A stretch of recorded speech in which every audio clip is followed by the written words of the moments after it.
Most kids are back in school now, and with the new year comes a lot of learning and fun, but it can also be difficult for many students who are bullied, and sometimes that bullying can even lead to suicide. Here to discuss this very real problem is Titania Jordan, the Chief Parent Officer of Bark, an internet safety tool. Ms. Jordan, thanks for joining us. Thank you so much for having me. Well, these are tragic stats. There have been more than 1,300 children ages 5 to 12 who took their lives in America, according to the Center for Disease Control and Prevention. And your group has documented helping prevent at least 33 suicides among young people. Talk about that. That's correct. Yeah, it's an honor to be able to work in technology that helps families, helps parents, and keeps children safer online. And so what we've done at Bark is to alert parents when their child has exhibited signs of suicide, depression, and anxiety. And 33 times we have sent an alert. The parent has received the alert and written back to say, "Thank you so much. Because of this alert, I was able to step in and get my child the help they needed." Youth suicide is the second leading cause of death among young people ages 15 to 24 in the United States, according to kidsdata.org. Are parents aware of how great this problem is and how it can start with cyberbullying?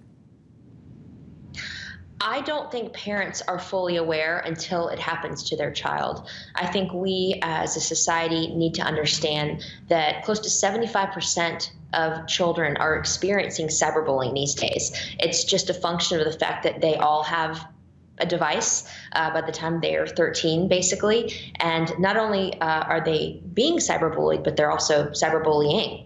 And so it's a very stark reality. It's not just happening in a vacuum. How do programs like Bark help? Break it down for us.